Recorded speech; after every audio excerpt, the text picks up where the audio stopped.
DeSantis took a shot at Trump on the Stormy Daniels thing. He said, look, I know that this is a Soros-backed prosecutor. So he kind of delegitimized or tried to Alvin Bragg. Okay, check. The Republicans would like that, I think.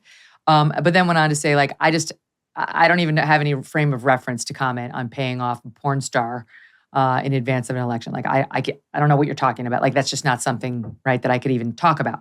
And Trump responded on his Truth Social by saying, you just wait. You just wait until they start coming for you, okay? Like, he's trying to, he denies that he had the affair with Stormy. We'll see. But he's saying, you can try to take the high road now and say, oh, I don't understand those disgusting problems that Trump has, but they're going to put them around your neck before you blink twice. And you know what? They already are. They already are. I was at a party talking to a liberal woman, very smart, informed, successful woman this past week. And she said, I think DeSantis actually might be a pedophile. He actually might be a pedophile. Why did she say that? Because of this thing that I think the far left put it out and then Trump recirculated it. It was a picture of DeSantis like 20 years ago. He taught high school for a short amount of time, and it shows him like a much younger DeSantis with his arms around some of his students. It doesn't look pervy at all to me. It looks like a teacher celebrating, I don't know, a party or something with the kids. They're going to try to turn him into a pedophile, Amala. So like Trump, he's not wrong. Right. He's absolutely not wrong. And I think DeSantis is walking a fine line because he doesn't want to come out and directly endorse Trump in any way or sort of fan the flames of his fan base. But he also doesn't want to demean him and put anything out publicly that will be too harsh. So I watched this Piers Morgan interview and he sort of just towed the line and again was very moderate in all of his takes, didn't take any super strong jabs towards Donald Trump. But if he is going to run for president, he's going to have to prepare for two things. And that's one, Donald Trump coming after him as hard as he can and sort of shining as this big bulldog, which is what a lot of Republicans want. And he's also going to have to deal with the left coming after him. They've already tried with COVID. They tried with the Don't Say Gay bill. They're going after him again with all this drag queen stuff because he's simply trying to stop drag performances from happening in front of kids. I can't imagine if he puts his name in the hat for president, what they're going to come after him with. And it is going to be the most horrible, salacious accusations that they can find. Pedophilia, they're willing to stoop to and go after him for. And he's going to have to be strong and brave and become a bulldog himself to fight what they're going to say and how they're going to come after him, which Trump is already very well versed in. And that's where his mouth is actually very helpful because he's not scared to come out and say, this is BS. I don't stand by it. I haven't done anything like this. Whereas DeSantis might just go, oh, I don't know. It's not something that I'm well versed in or not something that I've been privy to. He's going to have to become a lot stronger in his takes towards them. He is. Like the sort of, I don't know anything about it. Like that's enough to get Trump to react, first of all, but it's not enough to persuade anybody. You got to be stronger. And Trump is out there saying right now, look, Ron DeSanctimonious is running without running, he says.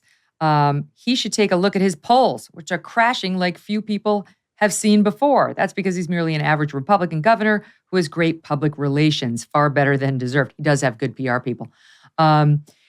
And then he told a story about when Ron DeSantis came to him. He's trying to, and this is smart by Trump, trying to paint him as like the junior, like gopher, like he came, he begged me for the endorsement. He never would have made it without me. And he does have that way of just making others seem small. Here's an example of it from his rally over the weekend. When a man comes to me, tears in his eyes, he's at almost nothing in the polls. And he's fighting somebody that's at 42 and he's got almost $30 million in the bank. He's at almost nothing. He's got no cash. And I say, I can't give you an endorsement. There's no way you can win. You're dead. But he fought a little bit, like 150. He was certainly no Jim Jordan, that I can tell you. He fought a little bit, just a little bit, on impeachment hoax number 1, impeachment hoax number 2, meaning on television, because I didn't know him very well. But I saw him, so he came and he really wanted. I said, you can't win, can you? How do you can win? Sir, if you endorse me, I'll win. Please. Please, sir, endorse me. Okay. I mean, I don't know if there were tears, but it is true. DeSantis, he needed Trump's endorsement to win. And it was a very tight win.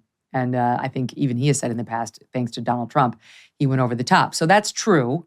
And I don't know. The rest of the attacks on DeSantis in front of that crowd, Evita, did not go over that well. There was more of a sort of a hush. They weren't as excited. They want to hear him attack Biden, Kamala, the deep state, the FBI. I don't know that they want to hear him go after DeSantis, but this is the phase of the race we're in.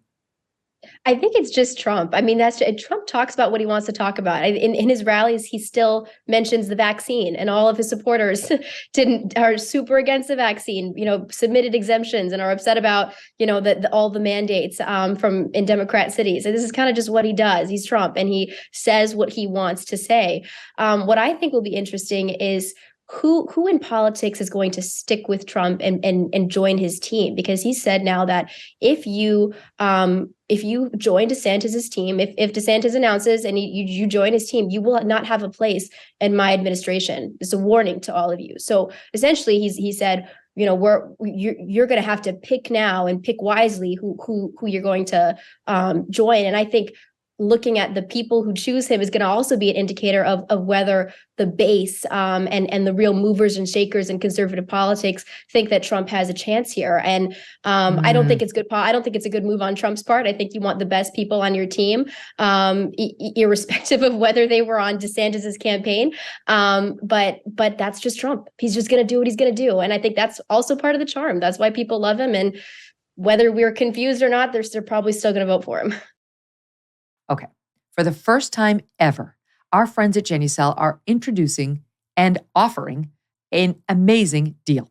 It includes both the Ultra Retinol and the Dark Spot Corrector in their most popular package at Genucel.com/MK60. Right now, save over 70% off Genucel's most popular package, all their best stuff, just in time for the warm spring weather. Featuring Genucel's Ultra Retinol that contains a powerful retinol alternative, safe on your skin in the summer sun, and Genucel's Dark Spot Corrector to reduce the appearance of dark spots and sunspots from long summer days outside. Plus, you will still receive Genucel's world-class under-eye bags treatment for those annoying, wait for it, under-eye bags, and for puffiness too. And with its immediate effects product, you'll see results in as little as 12 hours guaranteed or your money back. Don't wait. Go to Genucel.com/MK60 to save over 70% off their most popular package.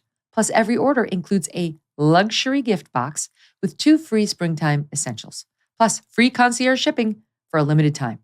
Genucel.com/MK60. That's GENUCEL.com/MK60. Hey, thanks so much for watching. If you like what you just saw, hit the subscribe button for more clips and full episodes.